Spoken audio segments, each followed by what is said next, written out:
Jay here for Stretford, Paddock. This is the Paper Talk. As you can see, I'm not in the studio. I'm not outside Old Trafford. I'm in my kitchen, and the weather outside in sunny Salford is it's all right. Mild, I think, is the term. So you might not even need your Packers. Loads of stories to get through today, so we'll crack on. Before we do, make sure you are hitting like, share, and subscribe. I say it's the Paper Talk. Actually, Sunday officially is Gazette in it, but forgive me, I couldn't get any papers this morning, so we're gonna have to go through the internet. Yeah, we're going modern. We're going digital rather than analog. So, yeah, we won't have any papers, but we'll go through the stories on the internet as we always do anyway, so it's not a drama.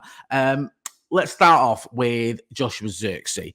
This one has been doing the rounds for a little while now. Me and Joe were speaking about this on Transfers Live. There's a story in the Eye, and this is from Peter Hall.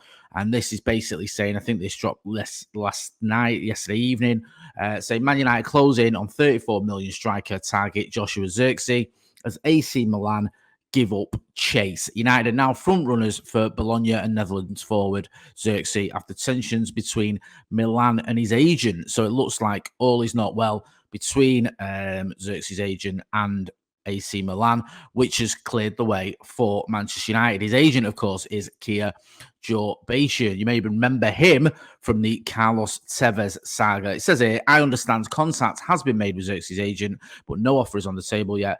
The Netherlands hitman has a 34 million release clause, which United are willing to meet. They have alternatives should a deal not be agreed for Zirkzee, with Lille striker Jonathan David high on their list. Let me know what you think about Zirkzee. He's not really getting any much of a look in, is he? In the Euros, he was an unused substitute in the recent game against France, that ball draw against France for the Netherlands. You think if they needed someone, they might turn to him, but they prefer to use, I think it's Memphis Depay and Cody Gakpo, and then have the option of bringing Wout Weghorst, remember him, off the bench. So Zirkzee's not getting a look in. Last season in Serie A, 11 goals, decent, 6'4", obviously a bit of a handful. Could he be a good backup to Rasmus Højlund? I don't see why not, to be honest with you. I mean, he's 23, so he's not young, but he's not old either. He's not hit his peak. So it could be an alternative. He could be a good sort of backup option, because that's what you got to look at as well. Whoever's coming in, they're not necessarily going to be starting. I think Rasmus Højlund is going to be our main man.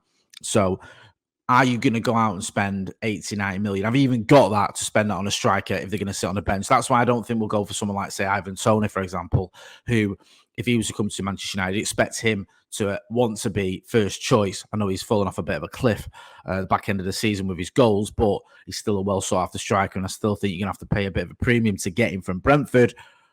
But I don't see United going for him. I think Zirkzee or maybe even David makes sense coming in and rotating. When I say rotate, I mean Højlund would be the main man, wouldn't it? And they come in as and when they're needed. Let me know in the comments. Let me know what you think about Zirkzee. There could be something in there. They are going quite big on it. Other papers have it as well. So it's not just them, but they're the main sort of leaders at the minute. But it certainly feels like there might be a little bit of fire to that smoke. And it's a deal that feels doable. 34 million quid buyout clause is an extortionate. I doubt he's got wages that are ridiculous, especially compared to some of our other players. So let's see if we can make a deal with Kia Jorbatian, because I think I read somewhere else as well, the end of last week, or the end of this week, sorry, Friday, whenever, that he was the agent fees had lowered. I think they were meant to be about 12 million at first, which United and a few other clubs were sort of balking out and going, we ain't doing that. But I think they're lower to around 8 million, which is still a lot for an agent, but it might make the deal doable. Let me know what you think. Also, Edson Alvarez. He's been linked with Manchester United quite heavily over the last few days. One seems to have sort of gathered a little bit of momentum. The Mirror are going with it, and they're saying about him responding to United links. It says West Ham midfielder Edson Alvarez has broken his silence after being linked with a move to Manchester United. The Mexico international worked with Ten Hag at Ajax, obviously, winning the Eredivisie title twice in their 3 seasons together before Ten Hag moved to United in 2022. I think the only season they didn't win it is when it was COVID season. Alvarez is currently preparing for the Copa America, and when asked about links with a move to Old Trafford, he replied, I can only tell you that I'm focused on what I have to do. I know that the Copa America is a very important tournament where the eyes of the world are basically here. Later, there will be time to see what there is or what there isn't. So he's given the sort of bog standard footballer away on international duty, getting asked a question about a transfer move where he doesn't really say anything. Now, he's not said, well, I'm not going anywhere. Forget it. It's not happening. I'm only going to play for West Ham. But he's not really said he's going to go to Manchester United either, has he? He said nothing. So you can read into that what you want. I think if you want to convince yourself that he's coming on the back of that, you can do. And if you want to convince yourself you're a West Ham fan, and want to convince yourself he's staying off the back of that, you can do as well. It's one of those kind of meaningless footballer quotes, especially on international duty, where they're always asked sort of tricky questions, aren't they? And they always sort of sidestep him. I think the only one who didn't, I think, was Paul Pogba. Do you remember when he used to come out with things like, oh, yeah, I'd love to play for Real Madrid. But we'll have to wait and see what happens with Edson Alvarez, because this one has only sort of popped up in the last week or two. Remember, we covered it on the live, I think it was on Thursday, and a bit of a mixed bag from reactions. A few people saying, yeah, we need to get him. And I looked online, I was looking at what the West Ham fans were saying about him, because obviously they're the best judge of character when it comes to, or judge of a player. When it comes to one of their players, they'll have watched far more of him than I have. And there was a slight split. There was one or two saying he's not good enough for United or whatever, but I don't know if they were joking. But the vast majority of comments and tweets I saw was they didn't want to lose him. They think he's a very good midfielder and someone that fit into Manchester United's midfield. We do need a midfielder. We know that. We don't need a lot of players. We're not in for Michael Olise anymore. He's obviously gone to Bayern Munich. I don't even think we were, to be honest with you. It looked like Chelsea and Newcastle were sniffing around him ahead of us. But we need a central midfielder. I think we need a left back. I also think we need a centre back, and we all know that. And we need a striker. Probably need two centre backs, if we're being brutally honest. Just on the centre back front as well, because obviously we've been linked with Jarrad Branthwaite.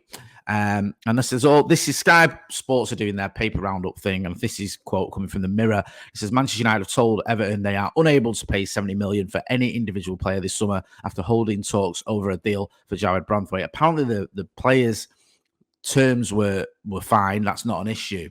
The only issue was the transfer fee, and Everton wanting around 70 million, and United not being willing or able to pay that. I don't expect Manchester United to pay anywhere near that. I don't know whether Everton are going to sell him. I think if it is going to happen, it's a big if, it's going to be around the £50 million mark. I think that's what United will be looking to spend. Maybe Everton can get us up to 55 or 60 even with add-ons. That might be a happy medium, but I don't expect Manchester United to go in all guns blazing like we have done in the past and go, okay then, easy money, like we did with Casemiro, like we did with Anthony, like we did with Harry Maguire, like we've done pretty much with every single transfer since Sir Alex Ferguson retired. We always seem to pay whatever it is the selling club want. Those days apparently are over under Ineos, so we'll have to wait and see. There's another story I'm just going to mention briefly about apparently the United hierarchy are upset at Erik Ten Hag for the interview or the analysis he gave for Dutch television during the Euros, where he spoke about them coming over, United coming over to Ibiza to tell him that, they were sticking with him or whatever. I think this emanated from the Sun. A few other papers have picked up on it. Hashtag don't buy the Sun. I don't really know or believe there's much in that, to be honest with you. Erik Ten Hag's the manager. I'm sure that there are some doubts, hence the reason we looked at other managers, but Ineos is certainly backing him enough to say that he's going to stay for the beginning of next season, and hopefully for many years to come, and have lots of success at Manchester United. I'm going to leave it there. Make sure you go and check out the other videos on the channel if you've not done already. Go and check out Stephen Allen's transfer review, also the brew, also loads of other stuff. Make sure you are hitting like, share, and subscribe. I'm J Motty. This has been the Paper Talk /Gazetta in a pretty sunny Salford. Thanks for watching.